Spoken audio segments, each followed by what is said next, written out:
Good afternoon, everybody, and welcome back to another Ask Me Anything response video. I do apologize that this video is a little bit delayed. It was supposed to go up on Friday, but given that life under quarantine, time is a completely fictionalized concept, and I can never keep track of days, I accidentally missed that deadline, so for that I do apologize. That being said, I do hope that everybody is doing okay under these circumstances. I know it's tough for a lot of us. I'm very fortunate that my job has always been work from home. But even then, I mean, just knowing what's going on is really stressful. And I've found it really difficult to focus, to get work done in a timely fashion. It'll take me like 3 or 4 tries to get something done that may have taken me a single pass in the past. So, anyway, I don't want to linger too much on that, but just want to let everybody know that, I'm thinking of everybody, hoping everybody's doing okay. Thankfully, me and Ashley and the puppy dog are doing okay. But anyway, so without further ado, let's get to the questions from this Ask Me Anything. Now, this week there was only one question, but it's a question, so I've got to answer it. And it actually is a pretty interesting question, and one that I kind of get fairly regularly, so it's kind of nice to actually address it. But anyway, this week's question comes from Christine McDonald.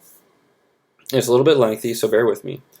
She asks, okay, I've got a question about a part of your JLA production process that I haven't seen you mention anywhere, namely the grease spots and wrinkles that you add to the strips that make readers subconsciously feel more like they're reading a comic printed in an actual physical newspaper and or comic book. How do you get/make these patterns? I'm assuming Photoshop. Also, feel free not to answer this if you think it'll spoil too much of the magic. How often do you reuse these patterns? I reread number 260 enough that I noticed you can see the same pattern on each of the 6 pages if you look carefully, but I haven't studied the rest of the strips as closely.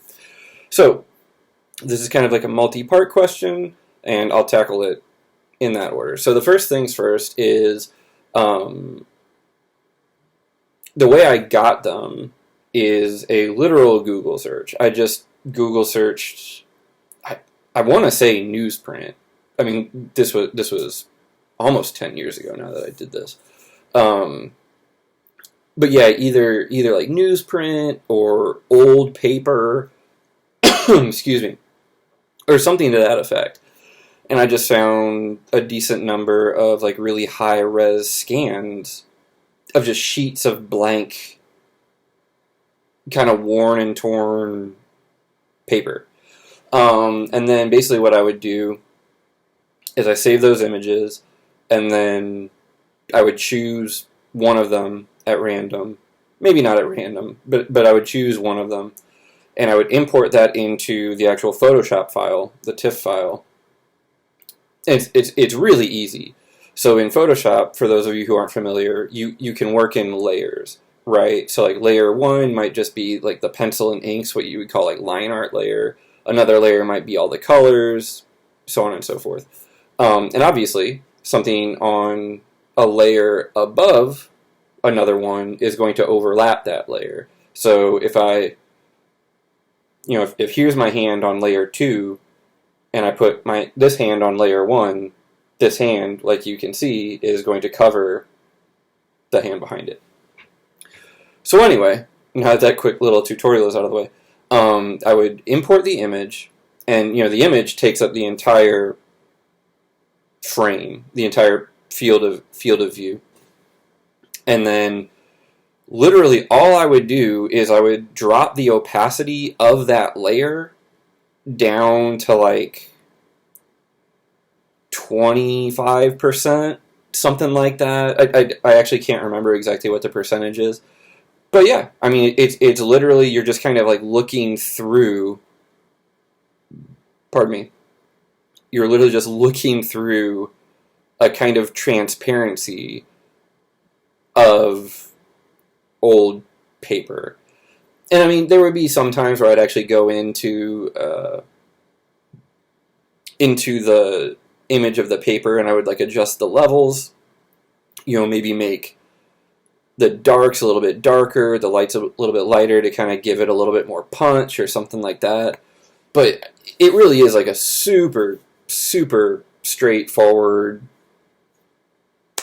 kind of, jerry-rigged approach to it. You know, like I think some people think I'm actually doing all kinds of like masking and all this other stuff, which honestly I don't know Photoshop that well. I basically know how to use the fill tool.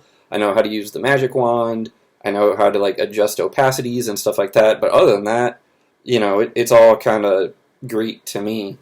But yeah, so that's basically how I do it. And then you know, the second part is how often do I reuse the patterns? Honestly, lately, way more than I ever intended to.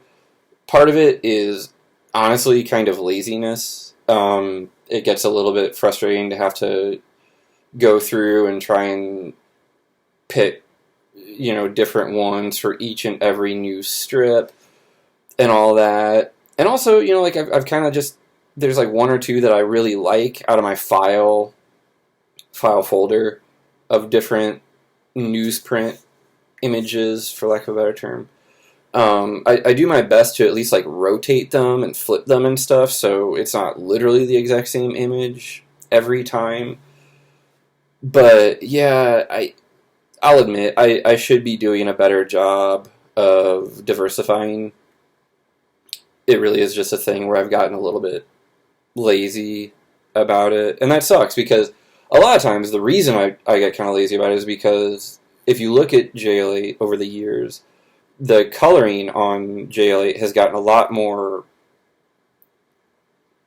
I don't know if I'd call it involved necessarily, but like it just takes a lot longer. So the newsprint thing is always like the final step of that process. And it really is kind of one of those things where like by the time you get to that point, I'm kind of just like burnt out and I'm kind of tired of having to think so hard about stuff. So I'm like, well, this is a newsprint thing I like. Let me use it. What I should be doing is finishing the colors and like taking a step back and, you know, give myself like an hour or something and then come back and be like, okay, now I'm mentally refreshed. So let me use that mental energy to choose a different newsprint pattern or whatever. But, you know, without talking in circles, unfortunately, I just haven't been doing that. But yeah, you know, I think that pretty much covers the entire question. It really is a simple process. You know, I just went and found, like I said, I Google searched like newsprint or whatever, saved a couple like, and the resolution of them is very important because I produce JL8 at a high resolution, so you don't want them to blow up and be all pixelated. You know, like you can see like really clear line art underneath it, but then like the pattern on top is all blown out and pixelated. That'd be really bad. So you need to find like a nice high-res image that will look good on top of another high-res image. Then yeah, you just kind of insert it, drop the opacity, bada bing, bada boom, there you go. Yeah, there's really not much more to add to it. I wish it were a more interesting topic, but the reality is it's just very straightforward. So anyway, that answers the one question we had for the AMA this week. I will be posting another Ask Me Anything prompter, I guess, for lack of a better term, today. So if anybody else has any new questions for the next video, by all means, feel free to drop me a line. I'm happy to answer them. If anything, it kind of makes me feel like I get to interact with other people, you know, because right now, obviously, we're all in social isolation and all that stuff. But anyway, I'm going to get back to work. I've got a bunch of orders I need to ship. Got commissions I need to finish. Got pages I need to ink. I've got all this stuff I need to get done. But thank you so much for everybody who asks questions, who watches the videos, who participates, even for just being a patron. My God, you know, just having you all, you know, supporting me is pretty much leaves me speechless. I mean, it's such a big deal, and I cannot thank any of you enough. But anyway, that'll be it for me. Stay home, stay safe, and until next time, I hope you all take care. All right.